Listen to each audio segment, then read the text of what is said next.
Hi everyone, thanks for tuning into my channel, Huub Hildenbrand Guitar Academia. Today we will go a little bit more into the world of the perfect fifth, and we will talk about the importance which the perfect fifth in music has. And there are different fields in the construction of tonal systems, in the creation of tonal frameworks, how the music is constructed, or the skeleton of the music, you can say, the tonality, and also in the tuning of instruments. So we have like three different aspects of the whole thing of the perfect fifth, and I think this would be just good to go through that, to really understand this universal quality, and this how this perfect fifth structures music like in a very profound and strong way. And this is also something what's also very important here on Guitar Academia. We are looking and searching for more the overall conception of music. Yeah? We do not really want to go into one style and just explain this micro universe, so to speak, and see, okay, that's it functions like that, and these are the chords and these are the scales.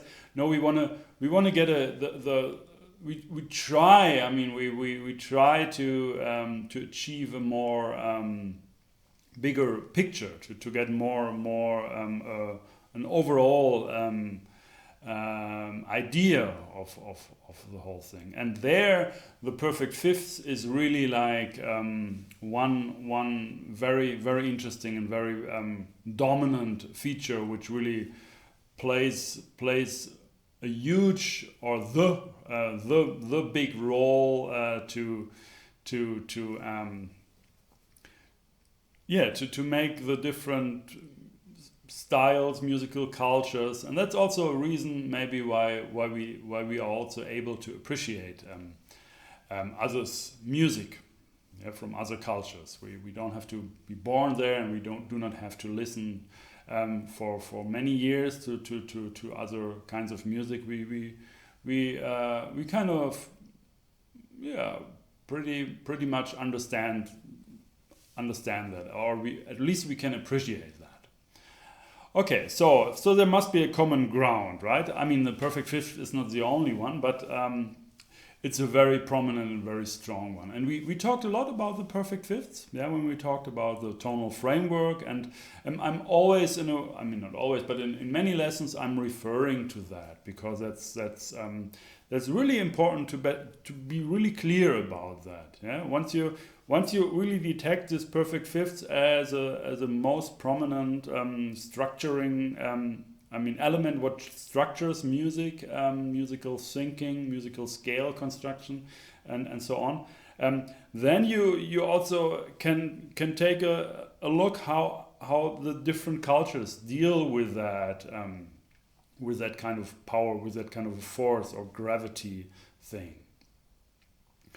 And you also have a PDF, by the way, for this lesson. Down in the description below there is a link where you can get it, and this is like a kind of a like sheet with all these different points which we will now go into. And maybe I miss one or two of these points, but anyway, I mean, I think you will get the idea. But if you want to get the whole package, of course, as always, get the PDF, and it also helps my channel, so it supports my channel, and this would be really a cool thing to do.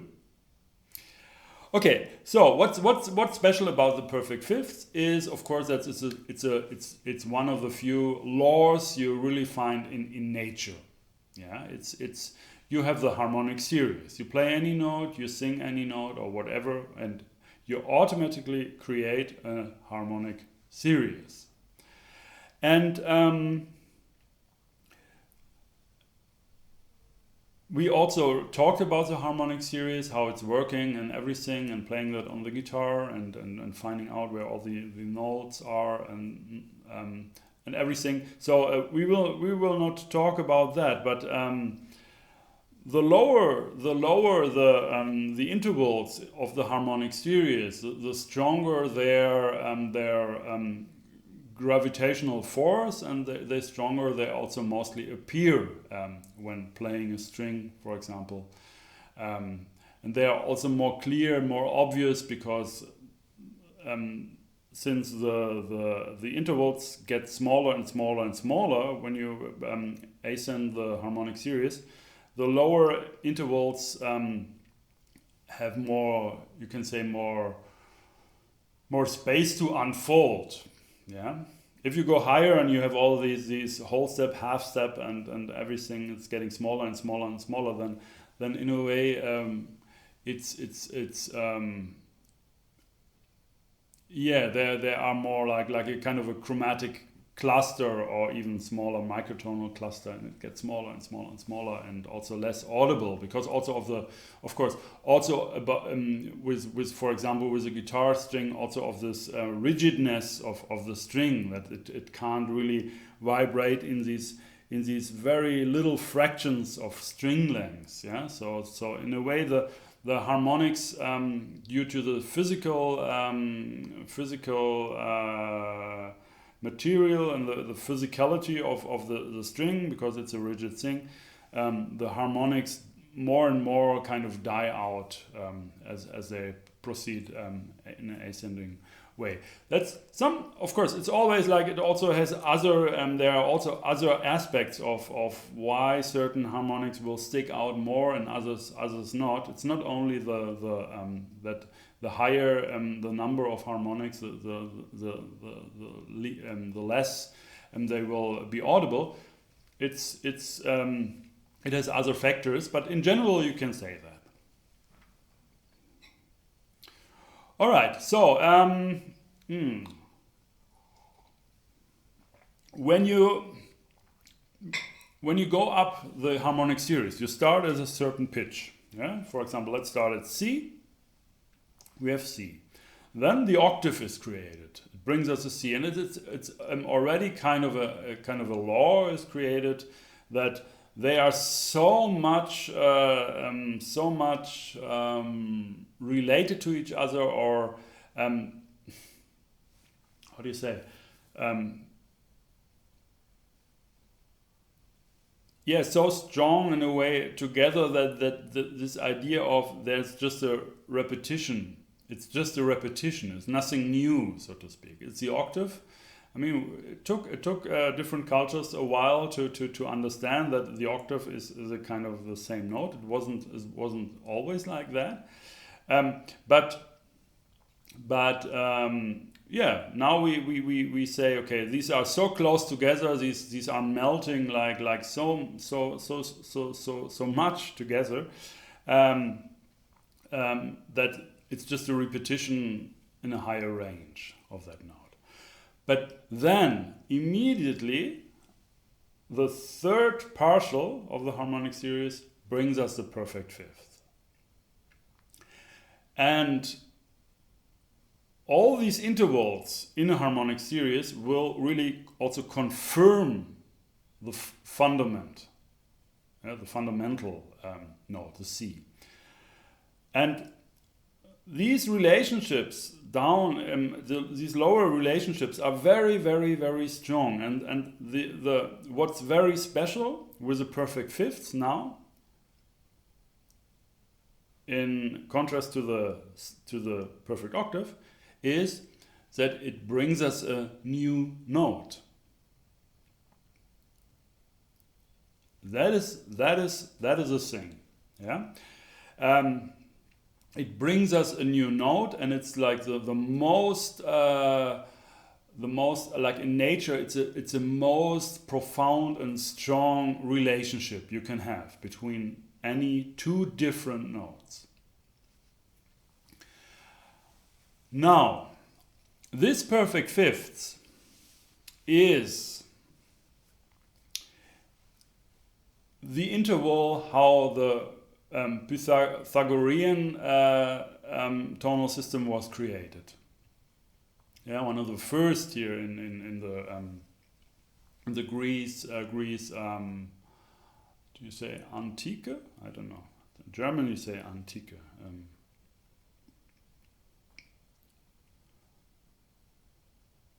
I think it was like 500 BC, around that. But anyway, it's not so important now. Just this tuning, which was really the standard old tuning also of Gregorian chant, was just stacking up 11 perfect fifths. And by stacking up 11 perfect fifths, like you had all the perfect fifths, all the perfect, they were all like perfect due to the harmonic series, so all pure perfect fifth, and that way you created the whole tonal system. You had all the notes already, just by stacking up fifths. Now you know this thing that the harmonic series, the pure perfect fifths is exceeding our like 12-tone equal temperament by just 2 cents, by almost 2 cents, and so you can say you had a long way to do through all this Renaissance, Baroque of like different kind of tunings where you try to get a more just intonation tuning, but at the same time be able to play in as many possible different other keys. This was a kind of a long journey which actually brought us kind of back to the old system, and you can just say our 12-tone equal temperament today is just the same as a Pythagorean tuning, but we detuned each pure perfect fifth to a 12-tone equal temperament perfect fifth. So it's just 2 cents different, but still we have this cycle of fifths. You all know the cycle of fifths of all the 12 notes arranged in a cycle of fifths. It's interesting, right? And this cycle closes. And with a Pythagorean tuning, it didn't close. So you had this kind of comma happening. Okay, so still the basis of these tuning systems is just the perfect fifth. Now, when we go to the Turkish tonal system, Turkish classical music tonal system of 53 equal temperament, then it becomes really interesting. Because what's happening there, they just took the Pythagorean tuning and stacked up pure perfect fifth. And then they almost reach the octave. You have this Pythagorean comma, like kind of less than 24 cents.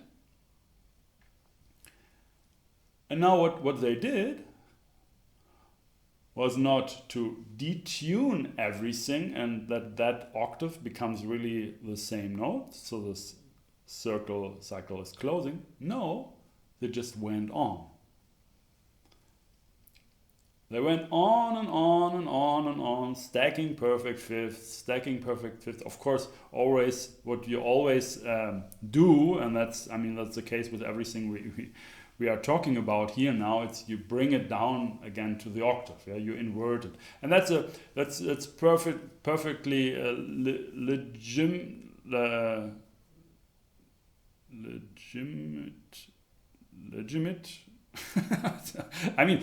Sorry. Sometimes I miss some words. So, that's perfectly fine because when you go up the harmonic series, you see that the perfect fourth directly shows up after the perfect fifths, and you see this is a kind of it's like an inversion. It's just the same thing but inverted. So you can apply, so to speak, the next.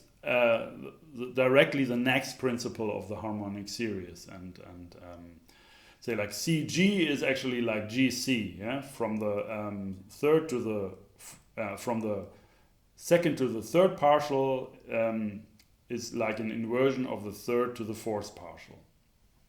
Anyway, so you can invert that and you don't change too much.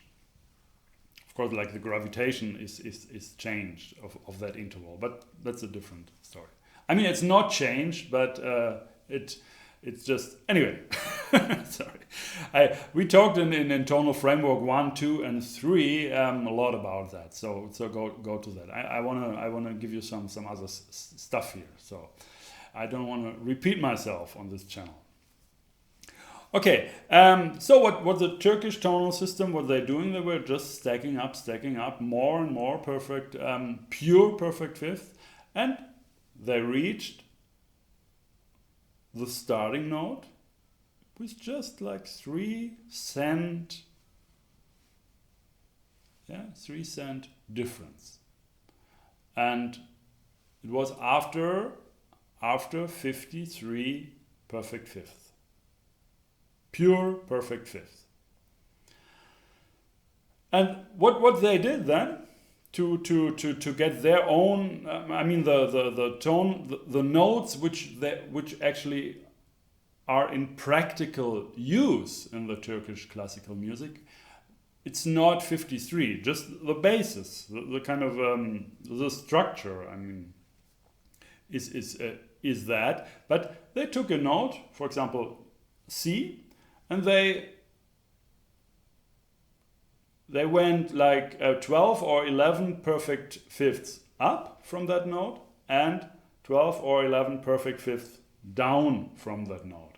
And by that they created their tonal system of 24 notes. Yeah, and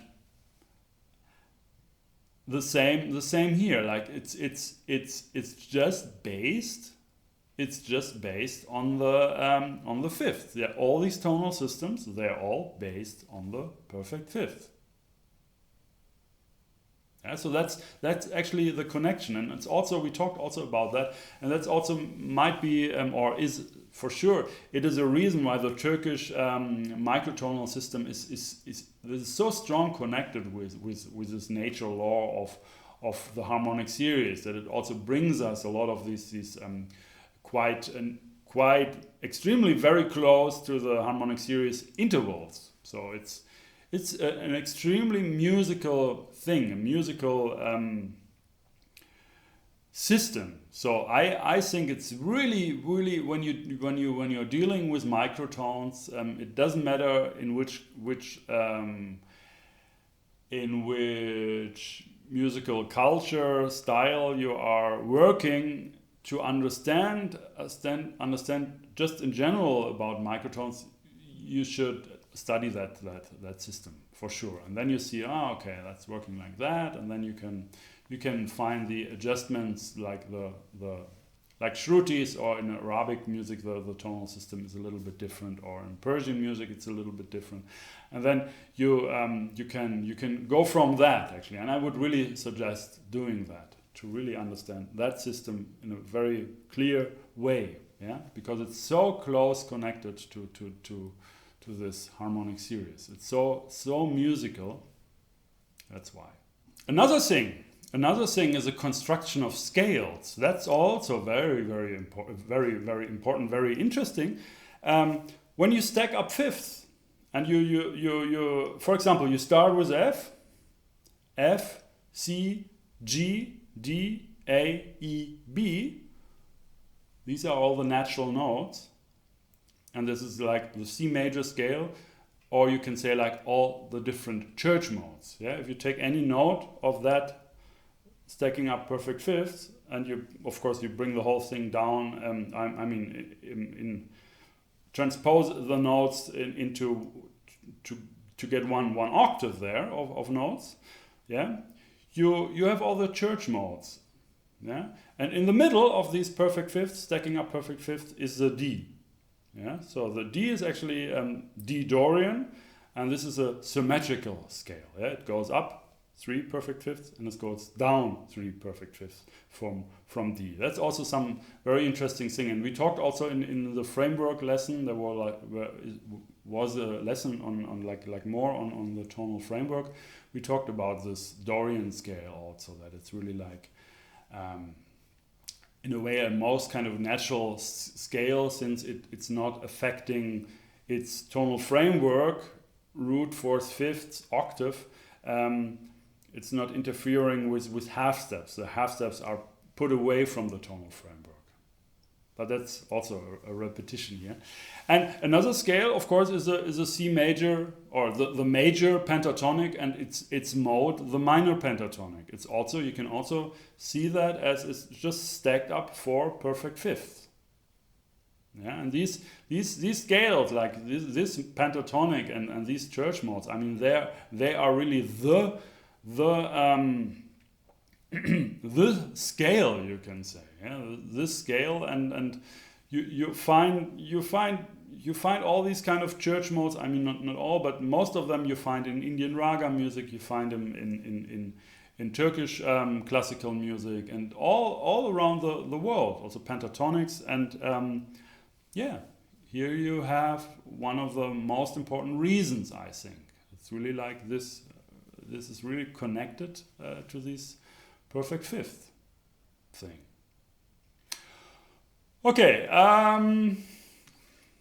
another thing, what's also here on this page, let's go just quickly through that. It's that the perfect fifths and its inversion, the perfect fourths, are really like the most structural intervals of all that kind of tonal system, like creation of tonal system, like the different what's written here, like the tetra and pentachords of the maqam construction. Yeah? You always think in these tetra and pentachords. Occasionally you have a diminished tetrachord and also diminished pentachord, but normally you have these perfect fifths or perfect fourths, and you stack them up, or you combine them to form full scales. And that's the same in Persian music. It's very, very clear in Persian music too. It's mostly you have a perfect fourth, and then from the top note, the perfect fourth, you have another perfect fourth.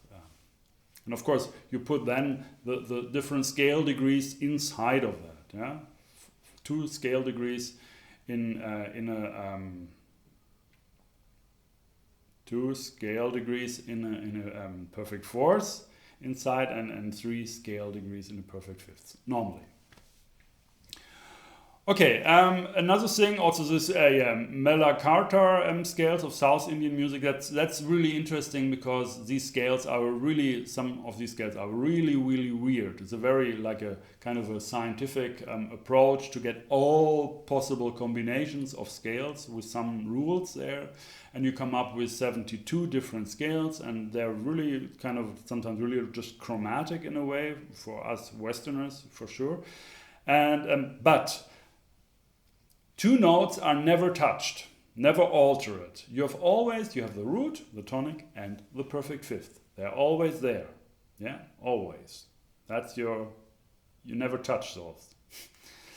Okay, let's see what else. Okay, yeah, sure. You have also when we talked about the tonal framework, like perfect fifth, or you can see it in a different way actually also. You have the C. That's your tonic, that's the root. Then you put a perfect fifth on top. Then you have your dominant.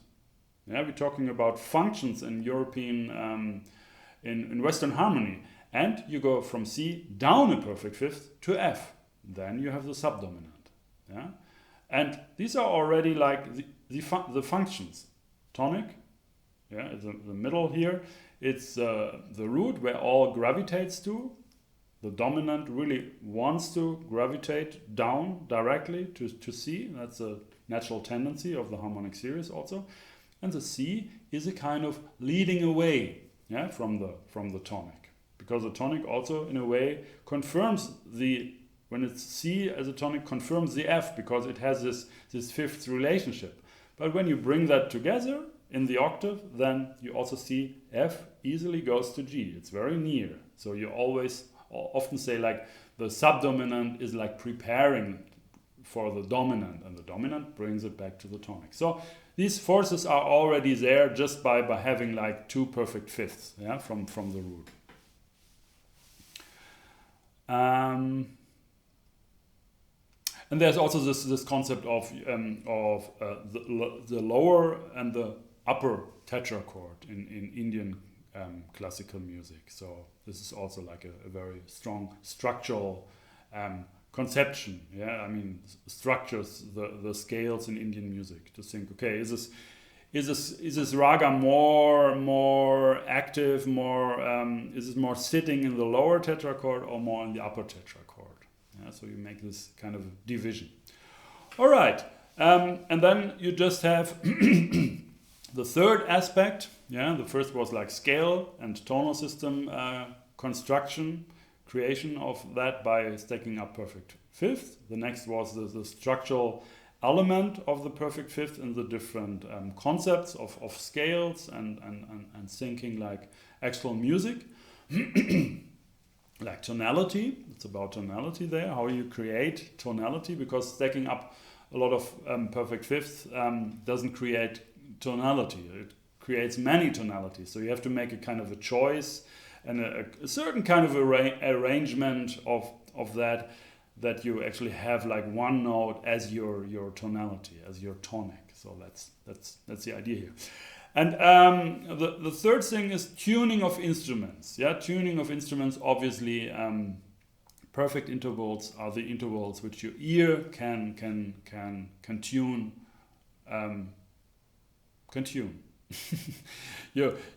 Because these are these lower partials and intervals. You immediately hear if there's any like discrepancy. Yeah? If it's a little sharp, a little flat, the octave, the unison, the perfect fifth, the perfect fourth, you hear that. Yeah? And you hear it maximum in unison, then the octave comes next, then the perfect fifth comes next, and then the perfect fourth comes next. So, but of course, in our tonal system, 12-tone equal temperament, we have to do it maybe a little bit differently. On the guitar, you press mostly in the fifth fret to get the same note as the next open string. If you just tune it to play these two open strings and have a perfect fourth, this will lead up to a pure perfect fourth. So we have to, in a way, we have to work a little bit against that when we tune our instruments in Western music. But but traditionally and still everywhere these instruments are tuned in perfect fifth, perfect fourth, because you don't need a tuner for that. You can just tune them by ear.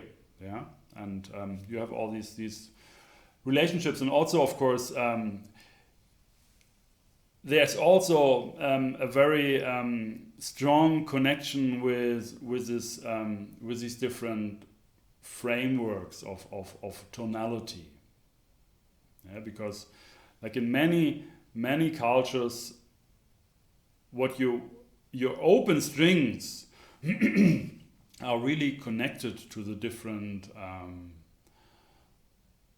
tonalities you create in that music. So very often you have a root as an open string, or the perfect fifth, or the perfect fourth. So very often also your tuning on these different instruments in different cultures is also quite related to the tonal framework, 1, 2, or 3. There is this Chinese instrument, I think. Anyway, there are so many instruments which you see this pattern everywhere, and just look at that.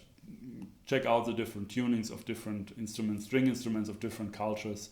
Then you see that. I mean, it's obvious. And that's really like what we talked about. It's not like just informations in the sense that okay, it's also used there, it's also used there. No, what I really wanna give you here, wanna get. I mean, the message is really that how connected all these different musical cultures in reality actually are. Yeah, we are all dealing with the same notes in a way, the same gravitational forces in music, and we all, in a way, you can say we all come up with the same thing, but this same thing we mold in different ways to bring it more in the direction of our thinking, or how we want a music for ourselves. It has to do a lot with the mind, of course. Yeah, what is good, what is bad, and there it's more the intellectual thing, I would say. But if you play a perfect fifth or a pure major third to anybody on this planet, he will like it. He will enjoy that. And if you detune this perfect fifth, he will say, or she will say, Okay, so that's actually that's really also my approach here on Guitar Academia with a lot of stuff. I mean, there's like an underlying aspect which is kind of present anytime. Is this is try to find out a more overall conception, or the more overall understanding of music. So we talked a lot about all the different possibilities of something, of 3-note structures, of 4-note structures, and so on. And the reason is really to give you the whole set of possibilities, and then you see how that is grouped into families, and you can just then make your choice, but also see what other cultures are using, which structures they use, maybe of course more melodic, and you get more this overall aspect is really prominent here. To not, I'm not teaching you this or that style here. Yeah, I go into different styles, which I was really busy, of course, like Indian raga music, also jazz, and then European classical harmony and Turkish makam music, microtones, and so on. But still, the idea is not to make you a great Indian raga musician. It's really, the idea is to understand music in a more deeper way, to more penetrate into that thing, and try to find out what is really like these profound things, you know, the deeper aspects of the whole. To get more, to a kind of a deeper level where it's more in a connection with music, not with just this style. Yeah, I feel like styles. For example, when I studied music, it was like almost everything was about jazz. You know, you just had this jazz, and everything was If you can't swing, you should just stop playing music, or you have to whatever. You know, you have to know these musicians, otherwise. Who are you? You know, like a little bit like that, and that is so small, you know, and you miss so much of what music actually can be and what it is, and to see it more from a different perspective also gives you a deeper understanding also of the jazz, you know. Anyway, that's a different thing. I just wanted to talk about the perfect fifth, and I think you got this idea, you get the message, and that's maybe the next thing you should pray to. You should pray to the pure perfect fifth, because she made it all possible. Anyway, that's it for this lesson, and I hope you enjoyed it. I hope it's something what you can benefit from, and which inspires you to do stuff. And don't forget to subscribe to my channel if you didn't do that already, and click the bell button to get notifications, because when a new video will be released, you get notifications. And this is the case here every week. So then you also can go down in the description below to my website, hoophildenbrand.com, to the Guitar Academia page there. There you find a button where you can donate, and this would make me really happy. I would really appreciate that. That I see also that you really value the stuff I'm sharing here with you, and that you want to support my work here. So it would be really cool. Thank you. All right, so stay tuned. Thanks for watching. My name is Huub Hildenbrand.